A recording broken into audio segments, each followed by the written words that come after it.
Les comptes des mairies sont gelés. Certaines écoles publiques vont en pâtir.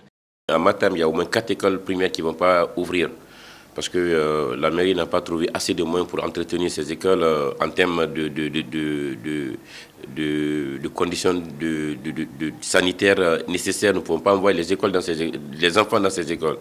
Ces écoles dont il parle, c'est d'abord celle de l'école primaire de Matam 2, avec plus de 984 élèves. Financée par l'UNICEF, elle a été détruite par la famille Touré, une concession voisine de l'établissement qui réclame la terre de leurs parents. Seuls les tableaux ont pu résister à la foudre des casseurs. Les bancs, les bâtons, les portes saccagées et emportées. Les toilettes devenues des débris. Les parents obligés d'amener les élèves dans une école éloignée. Nos enfants qui sont là, ils ont été déplacés pour une autre école. Mais la distance est trop. Il y a des mototaxis qui les tapent là-bas. Donc dans ça, nous voulons que l'État n'a qu'à faire face à cette école.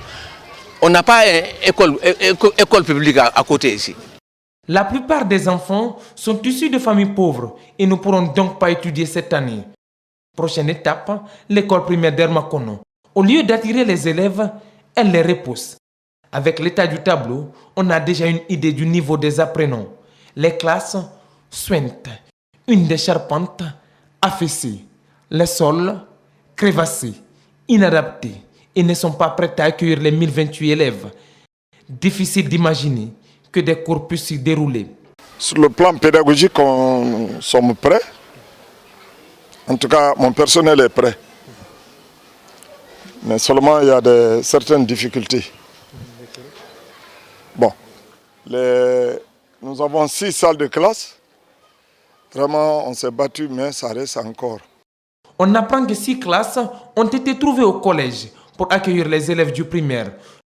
L'autre casse-tête de ces écoles, c'est la pléthore, avec le taux élevé d'échecs aux différents examens nationaux. À première vue, on se croirait à des centaines de kilomètres de Conakry, dans un petit village perdu au milieu de nulle part. Mais ces épinards, ces maniocs et ces patates sont cultivés non pas dans une sous-préfecture, mais dans la capitale, à Sonfonia, dans la commune de Ratoma. Ici, on plonge dans un monde rural où presque tout pousse sous l'œil vigilant de Karim Bangoura, ingénieur agronome. Tout ce que vous connaissez comme légumes est cultivé ici. Gombo, piment, radis, tout ce que vous connaissez comme légumes, je dis bien, comme légumes, nous avons la capacité de les traduire dans la technique. L'espace, exploité depuis 2014, s'étend sur 20 hectares, partagés entre 26 groupements féminins des 5 communes de Conakry. Karim Bangoura, envoyé par le ministère de l'Agriculture, assiste les quelques 600 personnes qui se relaient dans cet espace. Quand les unes arrivent du marché, les autres se reposent dans un décor complètement déconnecté. De 14h à 15h, il faut un repos. C'est ce moment que vont préparer quelques boutures d'épinards, de patates, pour repartir repiquer dès la reprise dans leur parcelle. Ici, il y a toujours quelque chose à faire, quelque chose à montrer. Oui, c'est une pépinière de piment, puisque nous faisons beaucoup de choses ici. Nous faisons le piment, l'aubergine, tout ce qui est condiment de première nécessité de la cuisine, on le fait ici. Ça, c'est le piment, il y a l'aubergine ailleurs, il y a aussi la tomate ailleurs, mais précisément ici, c'est le piment que j'ai mis. Aïssata Kamara est fonctionnaire. Convaincue que la terre ne trahit jamais, elle vient ici quand elle le peut remuer la terre, ce qu'elle a d'ailleurs toujours connu. Je suis une personne qui a commencé avec le premier régime, c'est-à-dire le régime de Sékou Touré. L'agriculture était obligatoire dans toutes les écoles. Et dans toutes les écoles. Et depuis ce temps-là, je le pratique. À l'école, on avait le jardin potager. Et c'est comme ça que j'ai évolué jusque-là. Je suis fonctionnaire, mais je suis dans ça. Parce que je sais que la vie se termine par ça. Proche de la retraite, Aïssata Kamara a trouvé là un second plan pour ne jamais être à la merci des gens.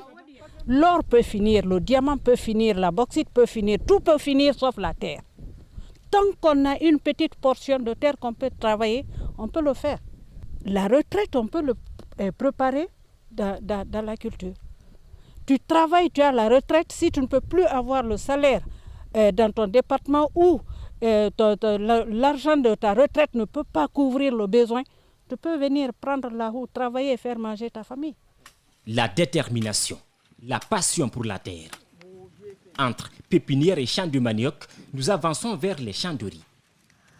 Ici, au maraîchage, les femmes ont ajouté la culture vivrière et le résultat est probant, symbolisé par ces potes de riz. J'ai commencé à arracher ça. J'ai travaillé ici à Symphonia, plein de Symphonia. Et là, c'est la première récolte? C'est la première récolte. J'ai commencé à récolter. Il y a du champ de riz devant. C'est hier que les enfants sont en train de arracher.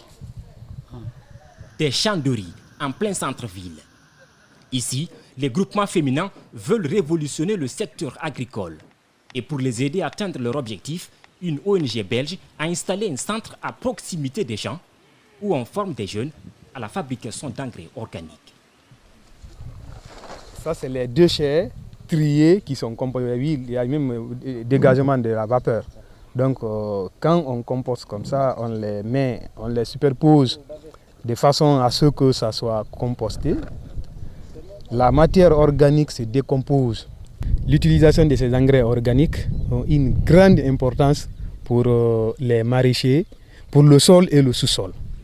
La matière première, les déchets organiques, ce qui n'est pas difficile à trouver dans la capitale. Conakry produit combien de tonnes de déchets par jour? Et pour mettre fin à la prolifération de ces déchets-là, comme on appelle ça, dans la nature, il faut forcément créer ces genres de choses. Parce que collecter, venir verser par là, c'est comme si tu n'as rien fait. Mais si tu collectes et puis tu valorises, tu utilises à d'autres fins, tu as trouvé la solution. Avec ce projet, les femmes se rapprochent de plus en plus de leur objectif, aidées par un sol où la vie foisonne. Mais en saison sèche, loin des fleuves, où trouvent-elles de l'eau pour maintenir en vie leur culture? Proche du lac de Symphonia, la présidente des femmes n'a pas lésiné sur les moyens.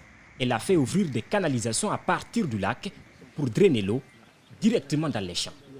J'ai dépensé 45 millions. J'ai pris les gens pour creuser ici, envoyer de l'eau ici. Et pour retirer l'excès d'eau en saison pluvieuse, un canal est ouvert. Mais le domaine, mal aménagé, fait que les femmes perdent chaque année une partie de leur culture due aux inondations.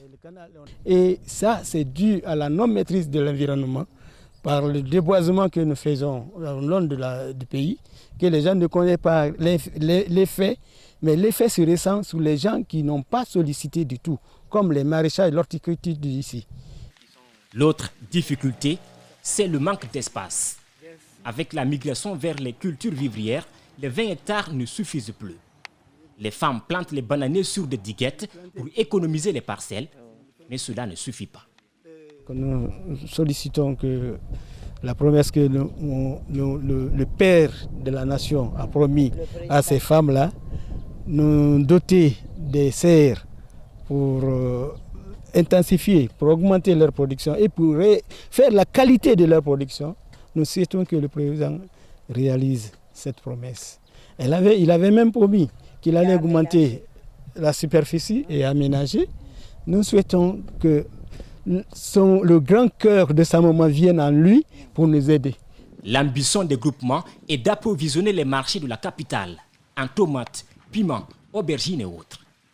Avec l'aide du gouvernement et des bonnes volontés, ils comptent construire des magasins pour exposer leurs produits, élever des poissons pour exploiter toutes les potentialités du site.